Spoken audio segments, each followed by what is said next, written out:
After Lucia, the young child whom Mother Mary appeared to in Fatima, was given 3 secrets. In 1941, recently, a horrifying incident occurred with former President Donald Trump at the time when the race for the White House was in its final stages. Immediately after the incident, many people were startled and horrified, drawing connections to a mysterious prophecy. The 3rd secret of Fatima, which seemed to have been revealed after the incident with Pope John Paul II at St. Peter's Square in 1981, was once again brought to light after what happened with Trump. Is the secret of Fatima truly unfolding? And are we all being kept in the dark? Join us in this video while we reveal all the secrets was hiding until now. Trump's unexpected goal. A shooting at Donald Trump's rally in Butler, Pennsylvania, is being investigated as a danger plot attempted the former president and presumptive Republican nominee, law enforcement officials say. Luckily, the former president is safe.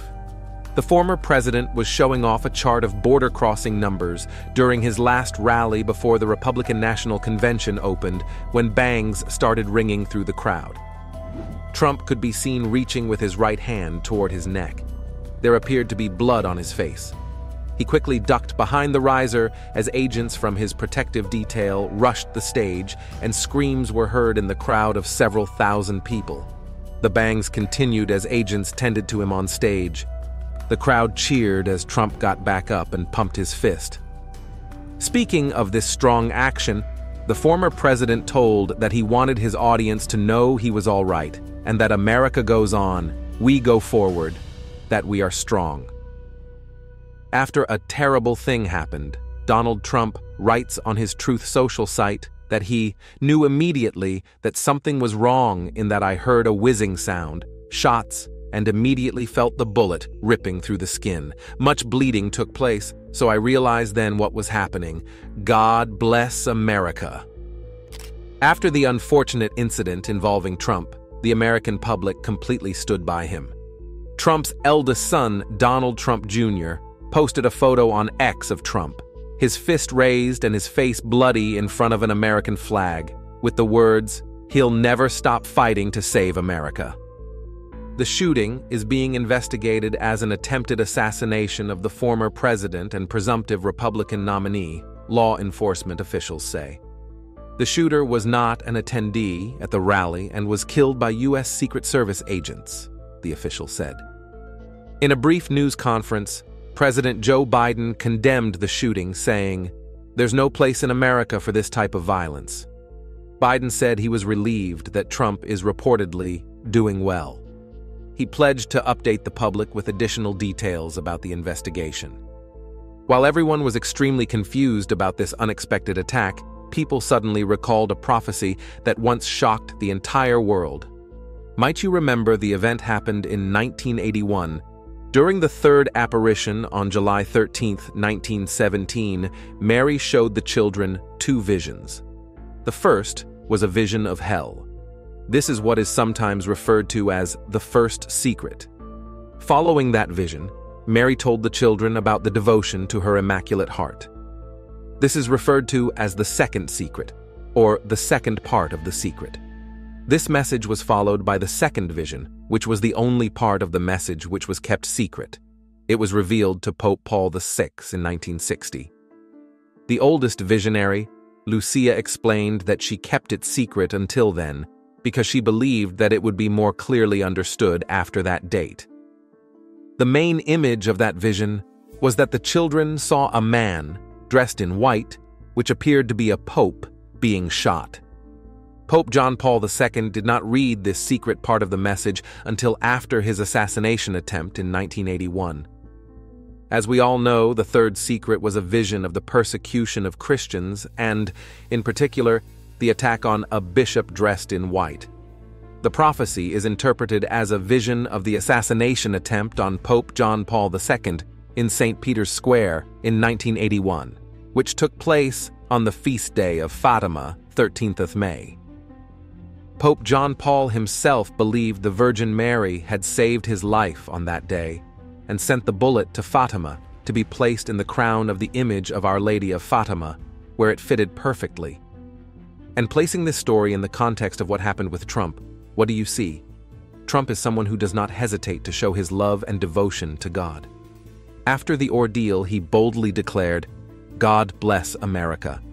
Although he didn't say it outright, it seems he is implicitly suggesting that it was God who protected him.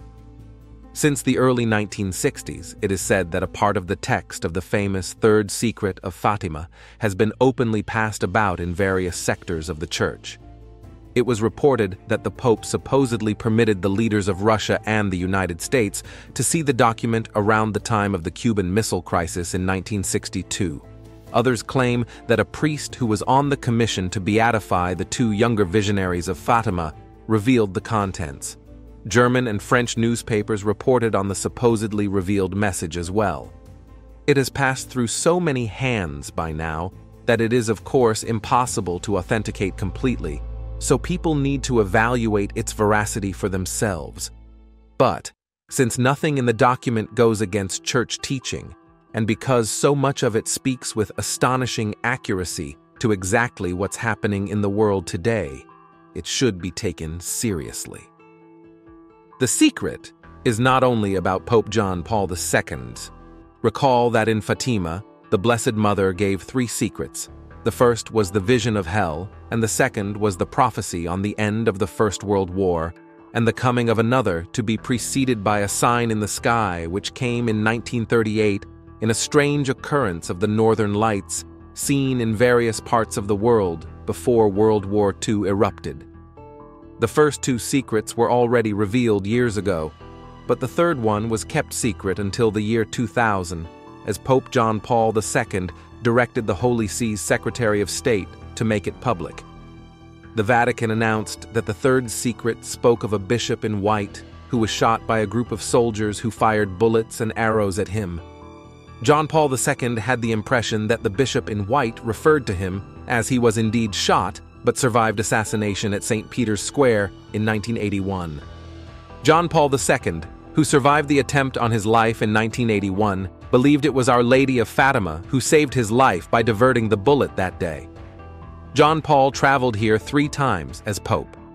Pope John Paul later donated the bullet which had been removed from his body to the shrine.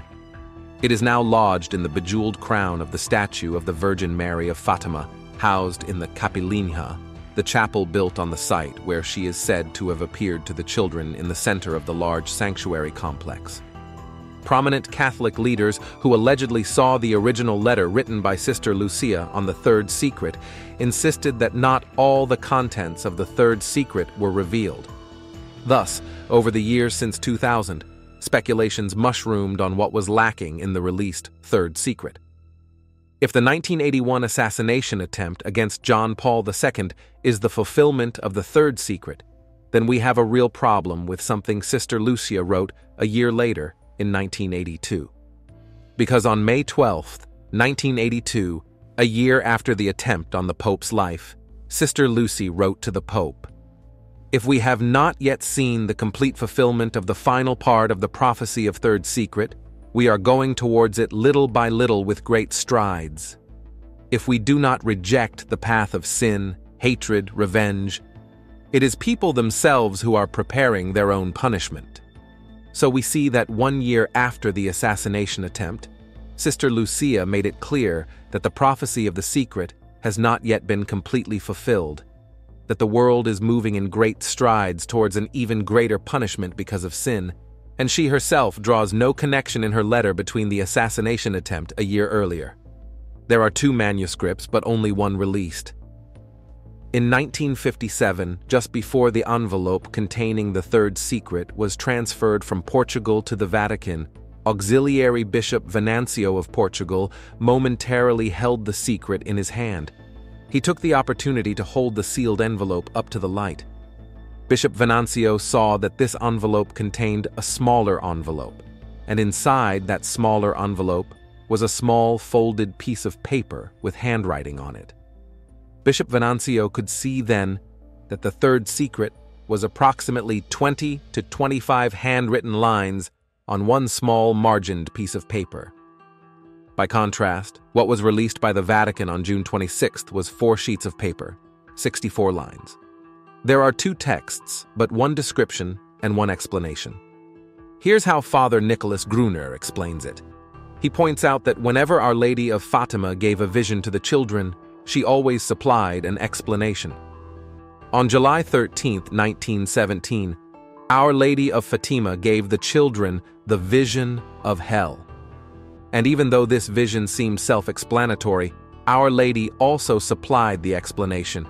You have seen hell where the souls of poor sinners go. To save them, God wishes to establish in the world devotion to my Immaculate Heart. Likewise, on June 13, 1917, Our Lady opened her hands, and a light came from her hands. The light from one hand fell on Jacinta and Francisco and then went upwards towards heaven. But the light from Our Lady's other hand reflected off Lucy and spread out over the countryside. Lucy said that they understood that this meant that Francisco and Jacinta would be taken to heaven soon, and that Lucy was to stay on earth in order to spread the message of Fatima. Even though the children understood, Our Lady still explained the vision. She said, I will take Jacinta and Francisco soon, but you, means Lucia, are to stay here some time longer to spread devotion to my Immaculate Heart. So there's good reason to believe that the 3rd secret may be structured along the same lines.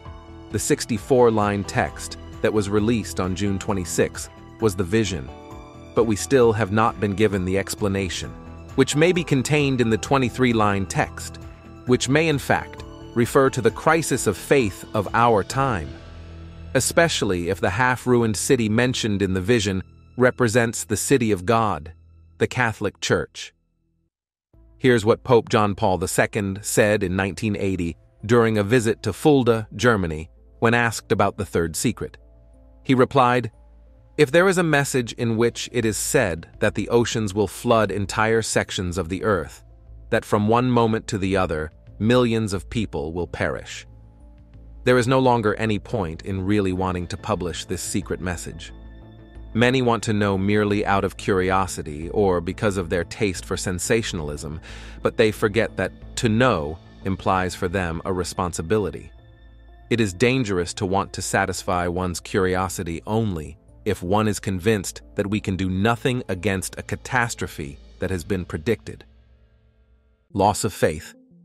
A great chastisement will come over all mankind, not today nor tomorrow, but in the second half of the 20th century. Humanity has not developed as God desired.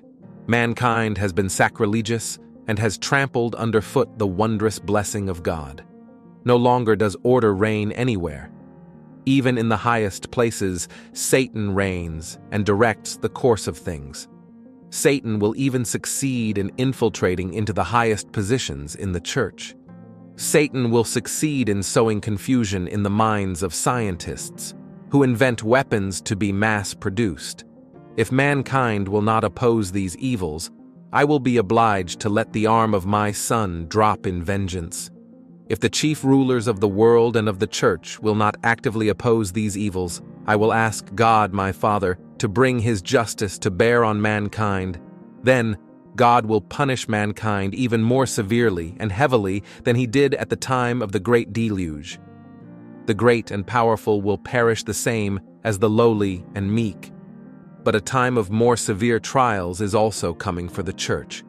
Cardinals will oppose cardinals, and bishops will oppose bishops. Satan will enter into their very midst.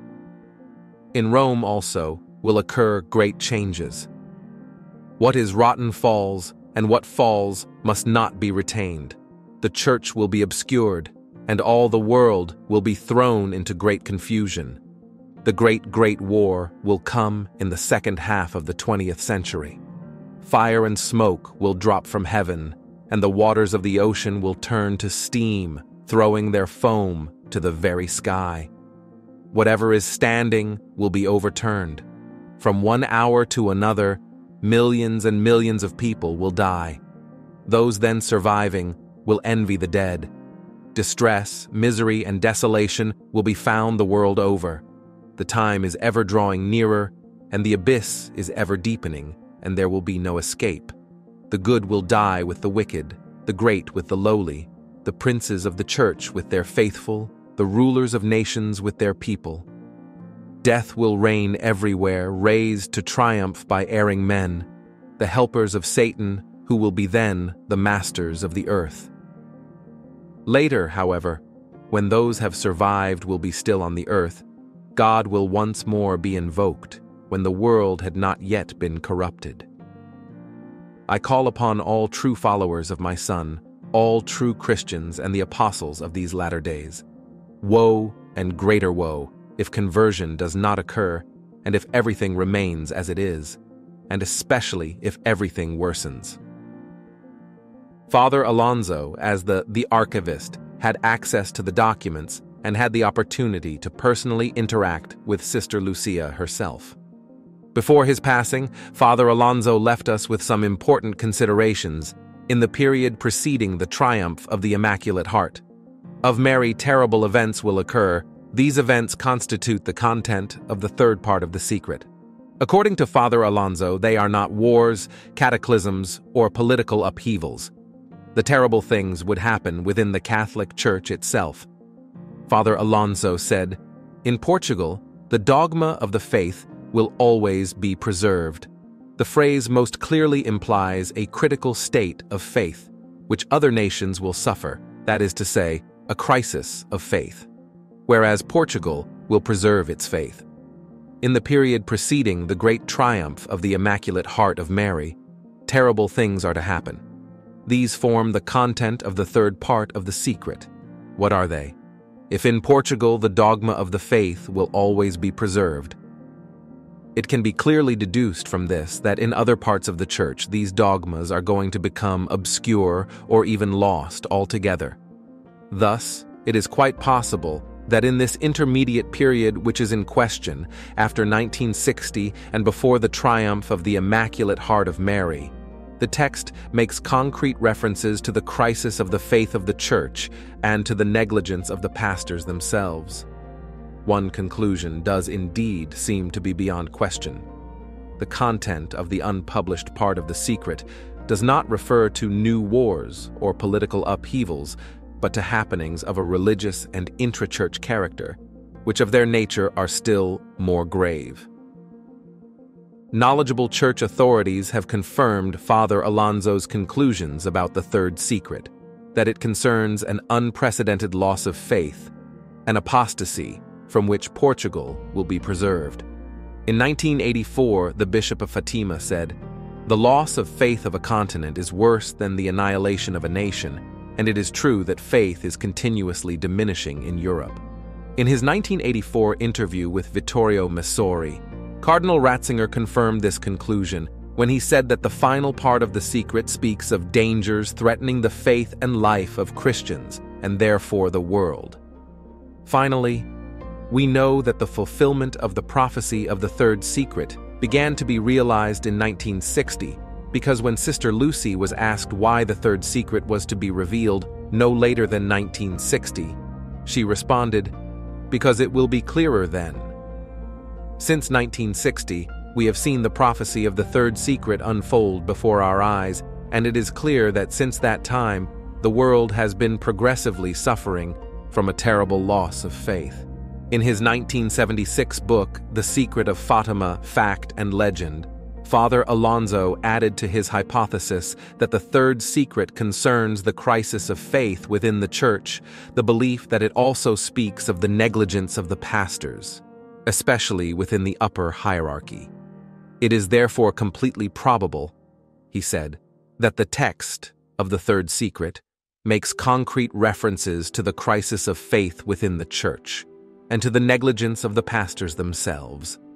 He also speaks of internal struggles in the very bosom of the Church and of grave pastoral negligence by the upper hierarchy and deficiencies of the upper hierarchy of the Church. Father Alonso also said, "Does the unpublished text speak of concrete circumstances? It is very possible that it speaks not only of a real crisis of the faith in the Church during this in-between period, but like the secret of La Salette, for example, there are more concrete references to the internal struggles of Catholics or to the fall of priests and religious. Perhaps it even refers to the failures of the upper hierarchy of the Church. For that matter, none of this is foreign to other communications Sister Lucy has had on this subject. Besides Sister Lucy, Father Alonso was the foremost authority on Fatima. He had met with Sister Lucy often and had questioned her while working on his critical study of Fatima. Therefore, before making such bold suggestions about the content of the third secret, it is certain that Father Alonso would have beforehand consulted Sister Lucy. And if Father Alonso had been mistaken in his conclusions, it is certain that Sister Lucy would have informed him of this fact, since she had never hesitated to correct other statements by clerics and various authors concerning Fatima when they were in error. In June of 1943, Sister Lucy became seriously ill with pleurisy, which caused Canon Galamba and Bishop da Silva to fear that she would die without having revealed the final secret. Canon Galamba later convinced Bishop da Silva to suggest that Sister Lucy write down the third secret. However, Sister Lucy was unable to take the step of committing the third secret of Fatima to paper based on the bishop's mere suggestion. The absence of an explicit order from the bishop troubled her deeply, and Lucy did not wish to take responsibility for the initiative. In mid-October 1943, Bishop da Silva finally gave Sister Lucy the formal order to write down the third secret. Lucy attempted to obey the bishop's command, but was unable to do so for the next 2.5 months. From mid-October 1943 to early January 1944, Sister Lucy was prevented from obeying a formal order to write down the third secret by an unspeakable anguish that she experienced. Finally, on January 2nd, 1944, Our Lady appeared to her to give her strength and confirm that it was the will of God that she wrote it down. It was only then that Sister Lucy was able to reveal the final part of the secret. Through Our Lady's intercession, the time of mercy has been extended still longer. She does not give us these warnings to scare us, but so that we can change the outcome through our preaching, prayers, and penances. This is undoubtedly the fulfillment of Our Lady's warning in the missing part of the third secret, that in Rome also will occur great changes. What is rotten falls, and what falls must not be retained. The church will be obscured, and all the world will be thrown into great confusion. The only thing that has not yet happened in the missing part of the third secret, perhaps because of the mercy of God, is the punishment for all of these sins. While the punishment mentioned by Our Lady in the warning, especially since everything has worsened, could be anything from a worldwide economic collapse to a natural disaster, like a meteor striking the earth, her warning is reminiscent of the punishments of the flood given the people at Noah's time and the fire from the sky dealt out to the people of Sodom and Gomorrah. And it is only logical that God would speak to us in warnings and actions similar to those in the Bible, so that the people of the world would understand the nature of the sins and why they are being punished. Is God going to allow a huge meteor or asteroid to plunge into the ocean at a speed of perhaps 45,000 miles per hour, causing 300 miles of the coastline to disappear all over the planet Earth? Although many of the secrets speak of past events, there is a common thread in all of them: the call to the conversion of sinners, because their bad behavior is the main cause of the evils of the world. This is the perennial news of the message of Fatima. Pope John Paul II had a special relationship with Our Lady of Fatima because of the assassination attempt against him. He attributed his survival to her guiding hand. Though 3 bullets pierced his torso, 2 went through his abdomen without hitting any vital organs, while the 3rd barely missed his heart. In a 1997 message for the World Day of the Sick, Pope John Paul II remarked on the importance of Our Lady of Fatima's call to repentance, a demonstration of her concern for mankind. The Lady of the Message seems to read the signs of the times, the signs of our time, with special insight. The insistent invitation of Mary, most holy, to penance is nothing but the manifestation of her maternal concern for the fate of the human family in need of conversion and forgiveness. Pope Benedict was also greatly devoted to Our Lady of Fatima and waived the 5-year waiting period for the sainthood cause of Sister Lucia because of her role in the miracles of Fatima. In a message at the Shrine of Fatima in 2010, he discussed how Our Lady of Fatima calls for us to give up the comforts of the world and offer ourselves to God. In sacred scripture, we often find that God seeks righteous men and women in order to save the city of man, and he does the same here in Fatima when Our Lady asks, "Do you want to offer yourselves to God, to endure all the sufferings which he will send you, in an act of reparation for the sins by which he is offended and of supplication for the conversion of sinners?" At a time when the human family was ready to sacrifice all that was most sacred on the altar of the petty and selfish interests of nations, races, ideologies, groups, and individuals, our Blessed Mother came from heaven, offering to implant in the hearts of all those who trust in her the love of God burning in her own heart. At that time it was only to 3 children, yet the example of their lives spread and multiplied, especially as a result of the travels of the Pilgrim Virgin, in countless groups throughout the world dedicated to the cause of fraternal solidarity. During the celebration of the Feast of Our Lady of Fatima in 2017, Pope Francis emphasized Our Lady of Fatima's role as a bringer of Christ's light. Mary came to remind us that God's light dwells within us and protects us. In Lucia's account, the 3 chosen children found themselves surrounded by God's light as it radiated from Our Lady. She enveloped them in the mantle of light that God had given her. According to the belief and experience of many pilgrims, if not of all, Fatima is more than anything this mantle of light that protects us, here as in almost no other place on earth. We need but take refuge under the protection of the Virgin Mary and to ask her, as the Salve Regina teaches, "Show unto us Jesus." Of course, we don't know all the answers, but we do know one thing: God is not mocked, and everything has worsened. We can only hope and pray that the Pope and bishops will take up the staff of Jonah and begin their journey through the evil Nineveh of our present day. If they don't, remember what Our Lady said to Senior Lucia of Fatima about the spread of sin: "Woe and greater woe, especially if everything worsens."